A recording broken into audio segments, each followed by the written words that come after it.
2026-27 academic year కి admissions ని ఆహ్వానిస్తుంది పల్లవి engineering college. నాక్ ఏ గ్రేడ్ గుర్తింపు, అత్యాధునిక మౌలిక సదుపాయాలు, 91% పైగా ప్లేస్మెంట్ సక్సెస్ రేట్ తో టాప్ ఎంఎన్సీ కంపెనీలో ఉద్యోగ అవకాశం. అడ్మిషన్ల కోసం 9247528134, 9247528135 నంబర్స్ ని ఈ రోజే సంప్రదించండి. మనం చూసుకున్నట్టయితే ప్రైవేట్ జాబ్ చేసే వాళ్ళు ఉంటారు, గవర్నమెంట్ జాబ్ చేసే వాళ్ళు ఉంటారు, గ్రూప్ 2, గ్రూప్ 3 అంటే కొంచెం లోయర్ డిజిగ్నేషన్లో ఉన్న వాళ్ళు ఉంటారు.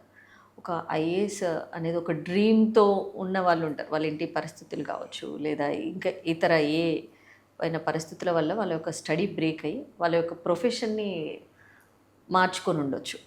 బట్ ఆ ఐఏఎస్ డ్రీమ్ అనేది అలానే ఉంటుంది.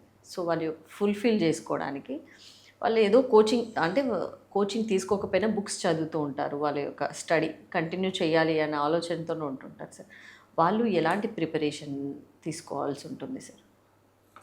అంటే వాళ్ళకి అకాడమీకి వచ్చి తీసుకునే అంత సిచ్యువేషన్, వాళ్ళ టైం సెట్ అవ్వకపోవచ్చు.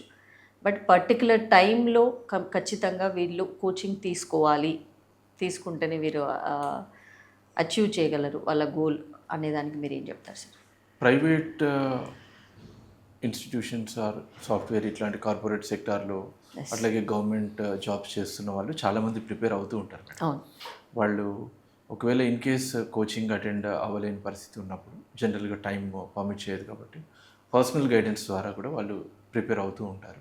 ఓకే, చాలామంది ఆస్పైర్ చేస్తారు. వాళ్ళకు ఉన్నటువంటి వీకెండ్స్ అయి ఉండొచ్చు, అదర్ హాలిడేస్ అయి ఉండొచ్చు, లేకపోతే డేలో ఉన్న లీజర్ పీరియడ్ అయి ఉండొచ్చు. ఇలా ఒక స్పెసిఫిక్ టైం పెట్టుకొని చదువుకొని దెన్ ప్రిలిమ్స్కి ముందు ఆర్ మెయిన్స్కి ముందు లీవ్ తీసుకొని ఎగ్జామ్ రాస్తుంటారు. చాలామంది ఆస్పిరెంట్స్ అలా ఉంటారు. ఓకే, సో వాళ్ళు ఎలా క్రాక్ చేయొచ్చు సార్? సో పర్టికులర్గా ఇట్లాంటి అంటే జాబ్ చేస్తున్నప్పుడు వచ్చేటువంటి ఒక పెద్ద క్వశ్చన్ ఏంటంటే టైం రిలేటెడ్. ఓకే, వీళ్ళు అన్నింటికంటే ముందు ఫోకస్ చేయాల్సింది టైం మేనేజ్మెంట్. ఓకే, అసలు మనకున్న ఎన్ని హార్స్ ఉన్నాయి లీజర్, అంటే ఆఫ్టర్ వర్కింగ్ అవర్స్ తర్వాత మనము ప్రిపరేషన్కి ఎన్ని హార్స్ స్పెండ్ చేయగలుగుతాము, అలా ఎన్ని డేస్ పాటు స్పెండ్ చేయగలుగుతాము, మనకున్న సబ్జెక్ట్స్ ఎన్ని, ఆ టైంని ఎలా అలొకేట్ చేస్తూ వెళ్తే ఇన్ టైంలో సిలబస్ కంప్లీట్ చేయగలుగుతాం. ఓకే, ఫస్ట్ సక్సెస్ అనేది ఈ ప్లానింగ్లోనే ఉంటుంది. ఓకే, వాళ్ళు ఇది పర్ఫెక్ట్గా ప్లాన్ చేయగలిగితే నెక్స్ట్ వాళ్ళ ప్రిపరేషన్ ఈజీ అవుతుంది. మీ యొక్క అనుభవంలో సార్ ఎలాంటి బుక్స్ పర్టికులర్ క్రైటీరియా, అంటే నెంబర్ ఆఫ్ బుక్స్ కాకుండా ఒక పర్టికులర్ ఈ బుక్స్ మాత్రమే చదవండి అంటే ఏం చెప్తారు సార్? పర్టికులర్ బుక్స్ అనడానికంటే మేడం సివిల్ సర్వీసెస్ ఎగ్జామినేషన్కి నాలెడ్జ్ గెయిన్ చేయడానికి మల్టిపుల్ సోర్సెస్ ఉన్నాయి. అది న్యూస్ పేపర్ నుంచి మొదలుకుంటే ఎన్సీఆర్టీ టెక్స్ట్ బుక్స్ అయి ఉండొచ్చు, అదర్ స్టాండర్డ్ బుక్స్ అయి ఉండొచ్చు.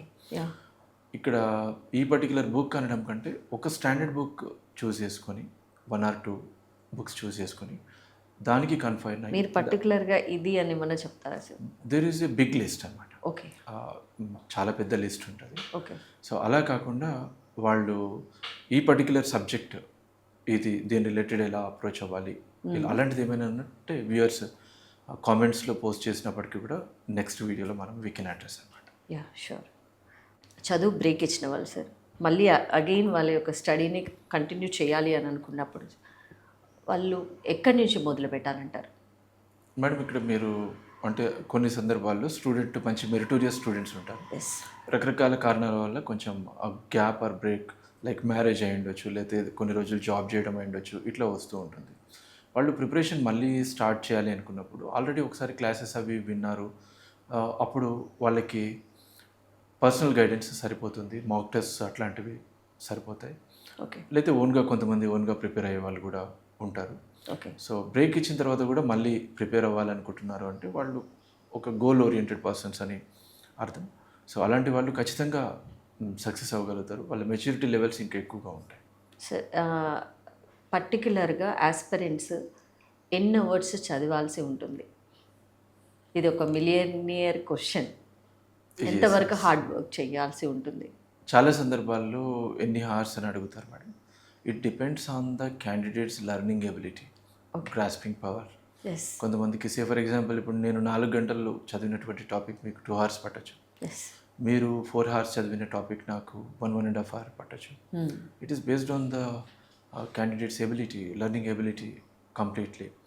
కానీ జనరల్గా చెప్తే సివిల్ సర్వీసెస్కి సంబంధించి ఒక 6 to 7 hours పర్ డే, కొంతమంది 4 to 6 hours చదివిన వాళ్ళు కూడా ఉంటారు. Okay. అంటే ఇదేదో షార్ట్ టర్మ్ కాదు, లాంగ్ రన్లో ఇలా 6 hours చదువుతూ వెళ్ళడం ఒక 1.5 year అలా చూసినప్పుడు వాళ్ళకి సక్సెస్ త్వరగానే వస్తుంది. ఓకే సార్, ఈ చదువు మధ్యలో బ్రేక్ తీసుకున్న వాళ్ళు కూడా ఈ యొక్క ఐఏఎస్ కోచింగ్ అనేది కంటిన్యూ చేయొచ్చా? Yes madam, definitely they can. వాళ్ళు అటెంప్ట్ చేయొచ్చా ఎగ్జామ్ని? అటెంప్ట్ చేయొచ్చు. ఏజ్ లిమిట్ ఉంది, క్వాలిఫికేషన్ ఉంది అన్నప్పుడు ఓకే డెఫినెట్లీ దే సార్, ఇందులో రిజర్వేషన్ ఉందా sir? Yes, category wise reservations ఉంటాయి. Okay, male female women reservation లేదు మేడం, మనకి కేటగిరీ వైజ్ రిజర్వేషన్. సివిల్స్లో చూసుకున్నట్టయితే మనకి ఇది లేదు, అంటే వాళ్ళ యొక్క మార్క్స్ క్రైటీరియా గురించి మాట్లాడుతున్నాను సార్ నేను.